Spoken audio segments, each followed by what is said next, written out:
Welcome to Build Your Maverick Business, the podcast for underdog, outlier, and renegade entrepreneurs. Brought to you by Strange Creative Studio. If you dream of going off on your own and launching your rebel empire, but don't know where to start, you're in the right place.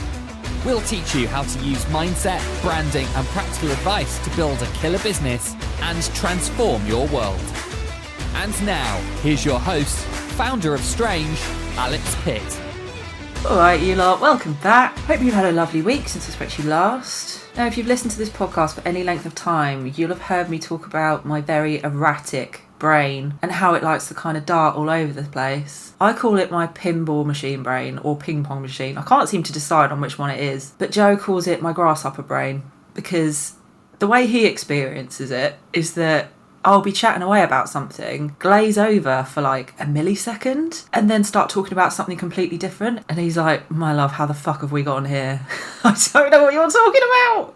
I'm quite easily distracted. I'm a bit of a magpie. And one of the ways that I find myself getting really distracted is when there's any kind of entertainment that's drawing me in. Especially when it's online, right? Especially when it's on social media. Like, oh, do you know what the best one is? And you know you're guilty of this as well. Don't lie to yourself. When people on any kind of social media in the comments start arguing with each other, oh, give me the popcorn. Love that shit. Makes me a terrible human being, I realise, but it's just really entertaining. I think this is something that we're all very guilty of, though. We get drawn in by little hits of dopamine when something's really fun, just for a few seconds. This is why TikTok is such a thing, right? Quick fire, high octane, short attention span, content. I personally find TikTok a little bit too much. It's just...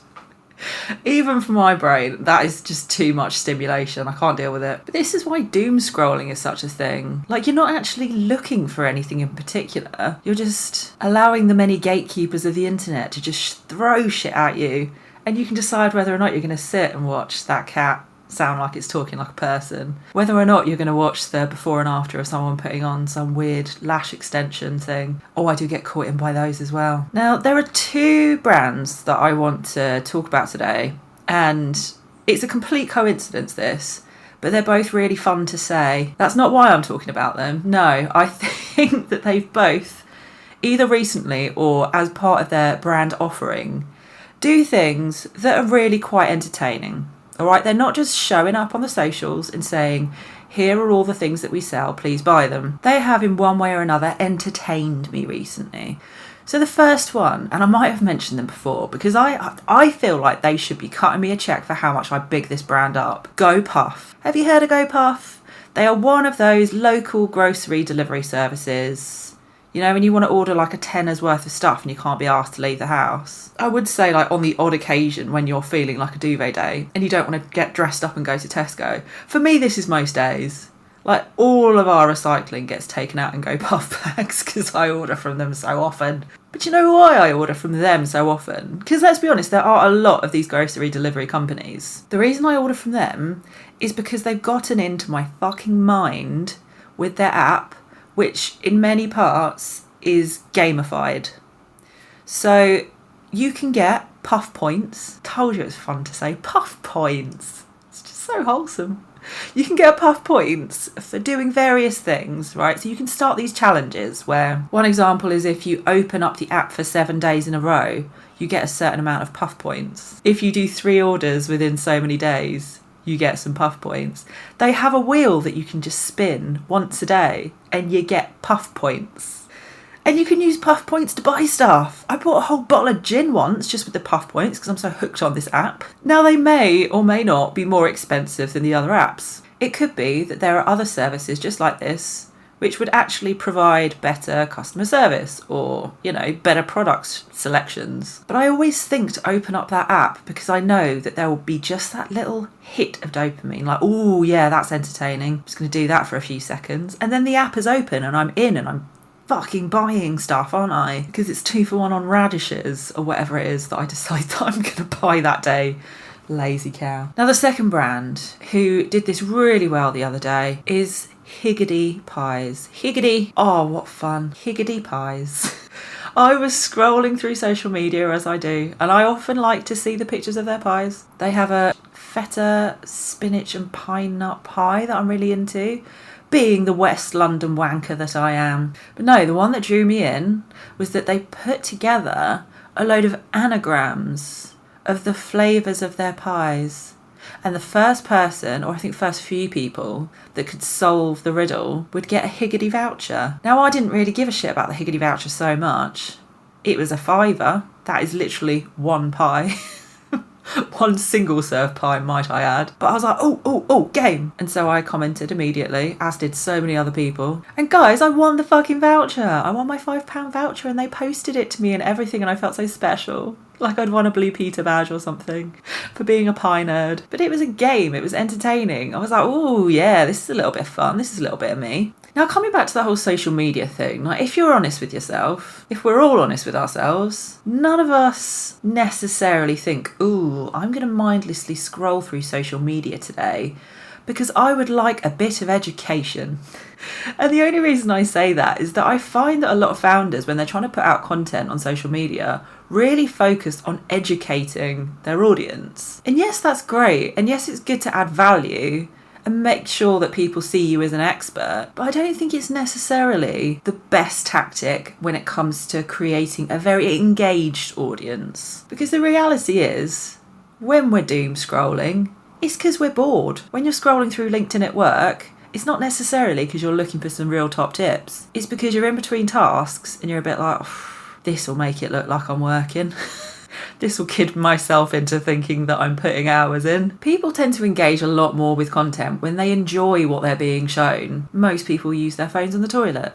Again, be honest with yourself. People scroll through social media when they're bored and they want a little bit of entertainment. Now, this is something that I've learned over the years. I was putting out educating, value-driven blog posts, LinkedIn posts, all this kind of thing in the time that I refer to as like the before time, the before strange time, when I had this LinkedIn veneer up and I was trying to do everything by the book. I was putting out how-tos. I was doing itemised lists of things you should know about. And again, like I say, I'm not shitting on that kind of content, but I don't necessarily think that it's the stuff that's going to keep your audience wanting to come back for more. Now, I get some lovely feedback on this podcast. Some fantastic people drop into my inbox and say how much they enjoy it. And yes, they do say that they've learned a lot.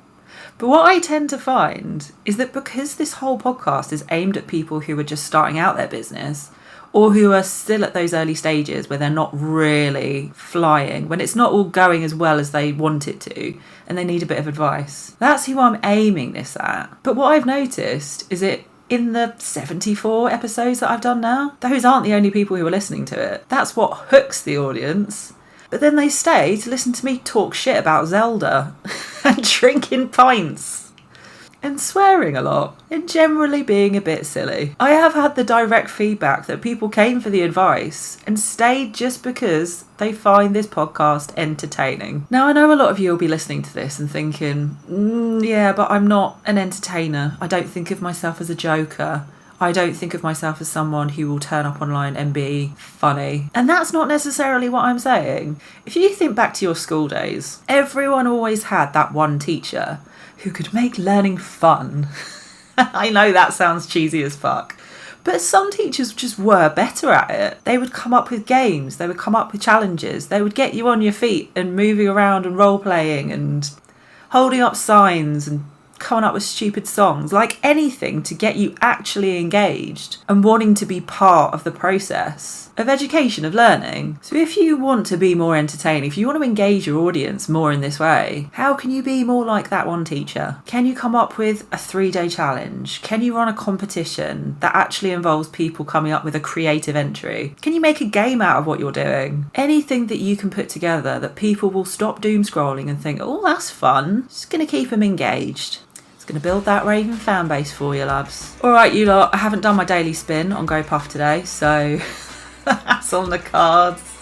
Have a wonderful rest of your week, and I'll catch you here next time. If you love what you're hearing in this podcast, but you are still yet to start that rebel empire of your own, I've got something that might help. Head over to the show notes of this episode where you will find a free 7-step action plan to kickstarting your first side hustle. It's got pretty pictures, it's got activities. What more could you want, my loves? Get it downloaded, try it out, let me know how you get on. I cannot wait to see what you build.